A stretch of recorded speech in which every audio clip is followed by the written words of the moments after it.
Hey, how's it going, guys? It's Technical Tim here, and I want to thank everyone so much who's been liking all my videos and subscribing to the channel, and I'd really appreciate it if you gave this video a thumbs up, or subscribe if you haven't already.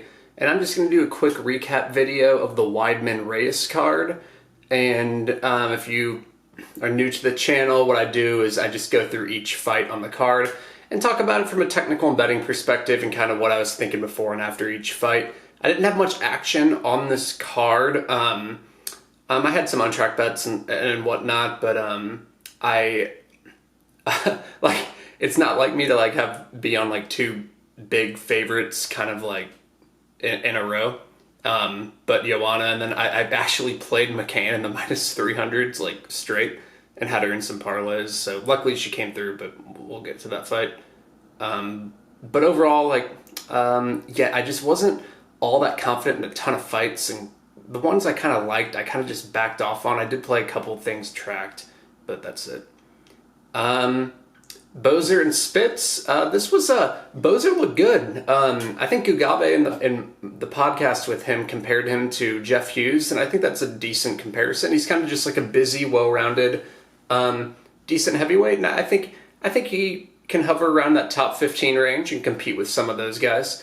I don't think he's quite a great athlete, so I do think at some point he'll be limited a little bit, but Spitz is also kind of low volume and just, he doesn't score enough offense, so I do think Bozer probably looked a little better just because of his competition here, but I still think Bozer looks pretty good, keeps a high volume of strikes, doesn't gas, and seems pretty well schooled, so good win for him.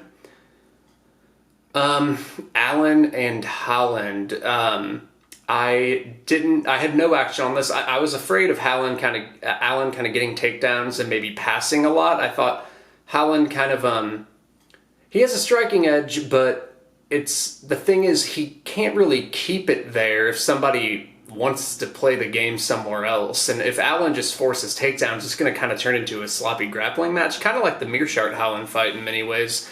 And Allen's just a little tighter, it looks like, with this kind of, with his passing and whenever he puts hooks in and things like that, where Mearshart is a little less tight with some of his control. And it looked like, yeah, and then Allen just kind of got the tap. I still think that fight, both guys can win. I think that's a very close fight. Like, Holland had him in some bad spots, too, in round one. So, yeah. Brady McGee didn't have action here. I was thinking before the fight that McGee was probably a good play at big underdog odds, but his line did close a little bit. And I would cap, after seeing this fight, I'd cap Brady about minus like 150 range, probably. I think the minus 250 was probably too high. I thought McGee clearly won round 3. I was really surprised that two judges... I didn't check MMA decisions. 2 judges definitely gave Brady round 3. Brady won the fight, though. Like, he for sure won round 1 and 2. But Brady round 3 was like... I was honestly confused. Yeah, everyone went 29-28 on MMA decisions. I think literally every media member. And most people had it 29-28. So, yeah, it was like a 2-1, like, competitive fight. I still think that fight's very competitive. It's just Brady happened to land the knockdowns and kind of landed the more powerful shots, which I guess you could say is somewhat predictable because McGee doesn't have great power. But sometimes just predicting knockdowns is just difficult. You can't always do it. You can say someone maybe has a more likely chance to get a knockdown, but knockdowns are it's very variance oriented. And sometimes it makes striking fights a little hard to predict because a knockdown can completely change things. So, yeah. What was the next one? Costa and Salmon. Yeah, like, I wanted to know, this was another just striking high variance type of fight. I thought where both guys would kind of just be throwing. And, I did think Salmon was probably going to be a bit better defensively. But Costa can crack. Like, he has offensive strikes. If he learns defense, I actually think Costa could be pretty good because he showed good hips on the takedown. Like, I forget what he did, but he showed, I forget the sequence. Salmon went for some type of takedown, and Costa did like 3 little wrestle. He might have grown up wrestling, or at least wrestled a little bit. he's in that cater camp, and those guys are all well-rounded, so I'm sure he's hit the wrestling mats a lot. But I forget the exact sequence, but it kind of hit a light bulb of he can actually defensively wrestle pretty well. So I was impressed by that. But he's got the offense. It's just he's really got to work on that defense, because even though it wasn't exposed here, it's clear against Brandon Davis that he's super hittable. But I like Costa's like overall power and kind of tenacity in his offense. He just needs to tighten up. This is a guy who I think could be good if he left the UFC. He should leave the UFC now, in my opinion. I think these guys, Bellator does a way better job at developing talent, where they'll, like if you look at McGee and some of these other guys, I mean, they didn't do a great job with Pico. They kind of threw him some tougher fights early, even though I think they got people were a little too harsh on Bellator for some of the matchmaking with Pico. I mean, him getting knocked out by Zach Freeman, it's like Zach Freeman's not very good, and Pico, like if I'm a promoter, I would cap. Like, you got to kind of think of it as a better if you're a promoter and trying to build someone up. But I would cap Pico a huge favorite against Zach Freeman. Just kind of didn't work out. But some of his other fights were a little tough. But I think Costa should go to something like Bellator and kind of what Bellator is doing for like AJ Agazarm. I forget his name, that jiu-jitsu guy who wrestled at Ohio, AJ Agazarm, I think. He trains the Diaz brothers now. What they're kind of doing with him and Dylan Dennis, they're just giving him kind of cage time and ability to kind of get comfortable and then slowly build the competition as he goes. And I think, like, if Costa gets like a Pedro Munoz or something next, it's just not going to be, like, he could always crack and land a big shot. It's just he's going to take losses and damage in the process. So I just don't like that, because I think this kid could actually be good, but sometimes they get too shop-worn early at a young age to where even if their skills are developing, their athleticism and durability is not there anymore to couple along with their developing skills.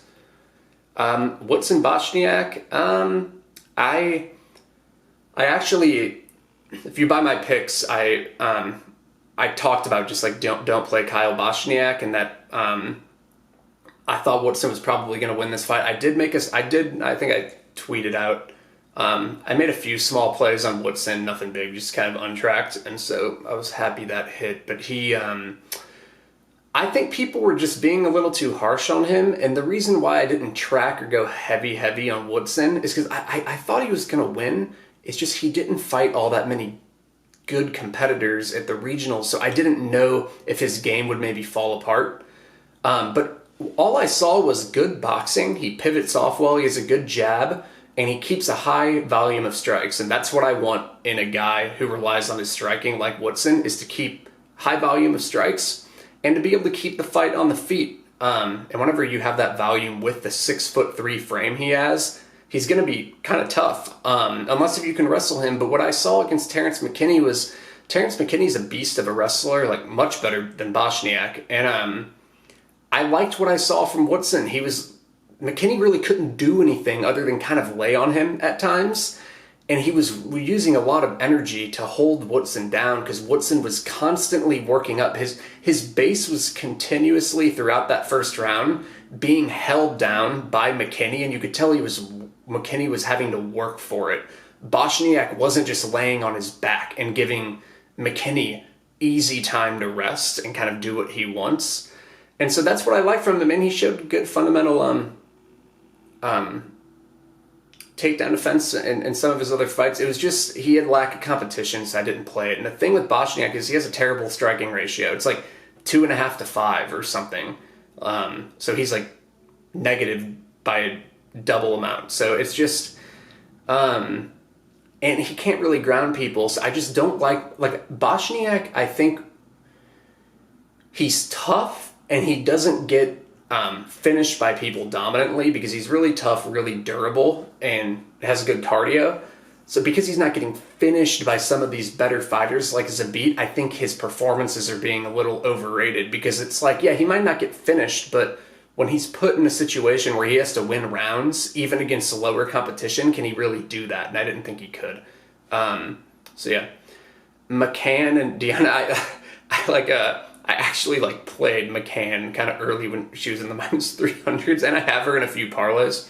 And I still think like Deanna outperformed, I think, a little bit her tape, in my opinion. Other people might have theirs, but I thought she kind of outperformed, especially just like her overall striking. The grappling was still there, and I knew McCann kind of showed against Lipsky and other fighters that she can offensively grapple decently. So the grappling was kind of McCann with a huge edge, which I thought. And I thought she would be a much better striker, but the striking was super competitive. But at the same time, Deanna outperformed and still lost all 3 rounds on the judges' scorecards, so it is what it is. Like, I don't feel great about playing McCann in the minus 300s, but at the same time, she still won all 3 rounds, and it was with someone kind of outperforming a little bit, so I don't feel like terrible, but I don't feel good about it either. Rosa Bermudez, I missed like the first minute of this fight. I just kind of turned it on when Bermudez was on top, so I didn't see the takedown that he got. But yeah, I mean, it didn't look good for Rosa, but at the same time, Bermudez just has some holes in his game. And what I worry about with him is he can't auto-sub some of these guys when he's getting pushed up in competition, like a Kenny or even a Rosa. I don't think he can auto-sub Rosa, but I did like what he was doing. Like, he looked like he was on his way to doing well. But when he can't sub people, he just has a lot of openings, and I even talked about with Gugabe that I thought he would probably get subbed in one of his upcoming fights, and this one was kind of a meme sub, let's be real. Like, it wasn't... Bermudez could easily win that fight. I mean, he should probably be favored. But when he can't get his own sub, I just feel like he's open to a lot of attacks. Like, I think he can get subbed because he's really sloppy with some of his grappling. Like, he's a little careless, and because he's not the best striker either, that I just feel like when he can't auto-sub someone, he's going to be put in kind of weird positions, and he's going to be a little vulnerable throughout a 15-minute fight. So at the same time, like if he fought like a guy like Lamas, I think he's completely fucked. But it looked like, I mean, he started off well versus Rosa, but then he ended up getting subbed. But I feel like I'm a little hard on Bermudez, but I think it's more so, I think his lines have kind of just, not really this one or anything, but I just feel like his submission ability has been very overrated, but he has impressed me in his last couple fights, even versus Kenny, even though he had a huge size advantage, with his positional grappling ability. Like, he's tricky, and you can't just, he's not completely sub or bust, and he can kind of play a position game too, so he has impressed me with that, but I do think he's impressed me more with that than his submission ability, I guess is what I'm trying to say. Barber and Robertson, it's just hindsight, but I thought about playing Barber. On my write-ups to the people who bought picks, I talked about how I thought she was going to win. And out of all my layoffs tonight, I'm actually happy with pretty much all of them. By just kind of staying away from this card as a whole, because I just didn't feel all that confident about a lot of fights. But this one is probably the one that I do regret, because I really thought Barber was going to fuck her up. And I was just a little worried. This is why I laid off. I thought she would dominate in the striking realm and kind of in the clinch area like she did. Like, I think everyone knew that, right? And then Robertson, I just didn't think Robertson could completely dominate on the floor or even for sure get her down. But even if she got her down, which I thought she was actually going to probably get her down, I just didn't think Robertson was just going to dominate. And I thought Macy would kind of reverse positions and then use her physicality in some of those transitions to kind of batter Robertson and take over and win and finish her. But I didn't like some of the stuff I saw with Barber and Mallory Martin, but it was a couple years ago. And her grappling wasn't even bad then. I thought it was probably sufficient to beat Robertson, but there was enough red flags though to where I didn't want to go on like a big bet on her. And then so I also probably assume that because she's so young, she's probably improved, but I don't like playing bets on assuming improvement. I just don't like doing it. I think it's logical in certain situations. Even this one is just kind of like a hard-nosed principle I use, because I like to be skeptical on every single fighter's skills unless if they've proven it to me already. And Barber had proven it to me I was very confident where this fight, what would happen if Barber couldn't get taken down. But I wasn't all that sure if Barber would kind of deal with some of Robertson's takedowns and passing. I thought she was going to be okay, but I just wasn't confident enough to make a bet. There just wasn't enough footage of Barber there, but I did think she was going to win. Lauzon Pierce, no play here. I thought Pierce was going to win. I still think Pierce wins that fight the majority of the time, just because I know Lauzon got an early finish, but that was just his win condition, to win early. Like, if he doesn't, like, you got to watch that Grutzmacher fight to realize Lauzon's very shot, and he can crack and he can submission grapple early, but after that he gets really tired and hittable. And I even saw Pierce land a little bit in the first early exchanges, and then Lauzon, because he's dangerous early, landed a big shot and then kind of finished Pierce on the floor. But Lauzon just hit his win condition of getting it done early, and I'm really glad, because I think he should retire, because Lauzon, I love Joe Lauzon. Like, he's the fucking man. Been around forever too, and he's just a good dude. And I feel like if he sticks around now, like, that was in his hometown in Boston, getting a first round finish, I think that would have been a good time to just hang him up. That's just a great closing chapter of a career. And I'm just afraid, like, if Lauzon gets matched up against like a decent lightweight who can just kind of stifle subs, he's going to probably take another beating, and I just don't want that to happen. So I hope he retires, but Joe's a fucking man, and that was a really cool moment, so I was happy with him, or happy for him. Hardy and Sassoli. I actually was impressed with Hardy's performance. I'm more impressed with people who win kind of rounds and decisions than getting early finishes. Like, I'd much rather, and like, it's weird because on the Contender Series, they give all these guys contracts if they get like a quick finish. But I think you need to prove yourself over 15 minutes so you can show other areas of your game.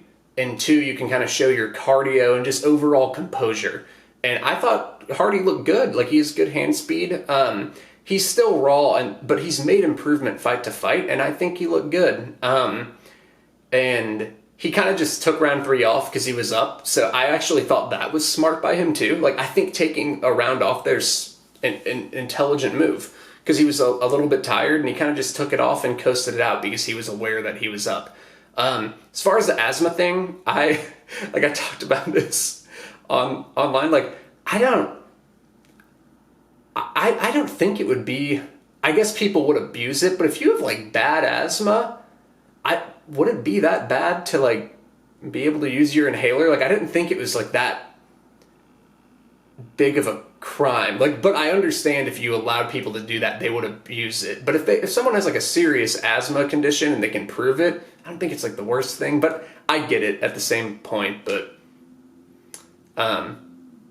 yeah, I just didn't think, like, they were just acting like it was kind of on Hardy, but I thought it was more the commission's fault. The commission, Hardy asked permission, and the commission said, yes, you can use it. So, like, why is Hardy suffering the consequences?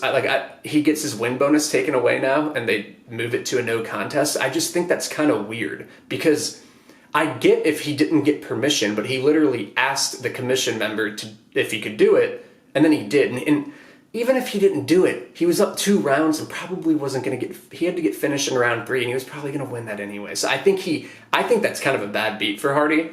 And I don't like, I stick to kind of like betting and technique on this, and I don't like to get all like, talk about like social issues and shit. But I feel like Hardy, if you want to criticize him, that's fine, but do it to the other people too. Like, I don't get why the MMA media is so quick to jump on this guy. Like, I get he fucked up, but at the same time, there are so many other fighters who've had similar situations occur with domestic violence, and so I just don't understand why they don't really bring that up, like Rumble Johnson, but they always bring it up with Hardy. It's like, bring it up for everyone or bring it up for no one. Just treat everyone the same. So I just feel like it's fucking weird. I saw like a guy, sorry guys, like, I'm probably annoying right now. I rarely go on like tangents like this and stick to the fights, but it's just annoying to me, and I just want to bring it up. But I saw some dude tweet about like he's been to every Boston card and he's not going to this one because Hardy's competing. And then I was just like, I bet if you look at any Boston card previously, you could find someone who's kind of been accused in similar terms of Hardy. And I looked, and the Dominic Cruz-Dillashaw Boston card, Travis Brown is on it, who is also accused of it. Allegedly, like, I'm not saying Travis Brown did it. I'm just saying he was also accused like Hardy was. So, like, why are you treating Hardy so differently? That's just kind of like inconsistency. But all right, I'll stop talking about that. Sorry, guys. Might get some dislikes for that one. Yair and Stevens. I thought this fight, it kind of went similar to I thought. I thought the 3 rounds would favor Yair a little bit, but I still thought it was a pretty close fight. I thought the 5 rounds would maybe favor Stevens a little more. At the same time, Yair's cardio kind of, I think his cardio is a lot better than what he showed against Stevens last night, and I think a lot of it was he was going for the finish so hard in round 2, so he just didn't have enough in the tank in round 3. He kind of just let it all go in round 2, and then he kind of tired out, and Stevens made it very interesting. But I just thought Stevens would be swinging at air a little bit in this fight, but I also thought Stevens would kind of have a rally late, so stayed away. But Yair looked good in the first couple rounds, and I think he just kind of gassed out by punching himself out. Then Weidman Reyes also stayed away here, and yeah, like I thought Reyes looked good. I do wish we could see some of those grappling exchanges more, because Weidman's kind of a more skilled wrestler than a lot of guys at light heavyweight, so I wish we could have seen it a little more, but like Reyes was obviously at a pretty big advantage on the feet, and I've kind of defended Weidman's chin before because I don't think he's just been like, I don't think he showed a really bad chin in a lot of fights, but this one was a little more concerning, so I like now I think it's kind of a point where you could say Weidman's chin isn't really there. But I wish we could have just seen a little more of Reyes' grappling. Like what we did see was good, but I feel like Weidman is capable of shooting a little more shots than that, and he was getting in all the way behind him with a body lock, Reyes. So I want to see if Reyes kind of tired out a little bit, if he got his back completely flat on the mat, how he would have looked. But he's still, like, the surface level TV looked good. And I think what he showed against Weidman is enough for almost any wrestler at light heavyweight. Like, I don't think Jones' takedowns, Jones is the best defensive wrestler in the history of the sport, in my opinion, but he's not the same level of offensive wrestler. People kind of seem to think he was, because he did that to a lot lesser fighters earlier on in his career. But I think like as the sport has evolved, Jones's takedowns haven't kept up really. So I think Reyes has enough to stop Jones's TDs for sure, and at least pop back up. But so he kind of passed the test for going forward. But I did want to see like Weidman's, like the way he gets on single legs and things. He's a little more skilled and a little more dangerous with advancing than some of the other guys Reyes will go against. I wanted to see Reyes there, but nonetheless, like Reyes looked good and kind of just stopped the early storm and just butchered Weidman really.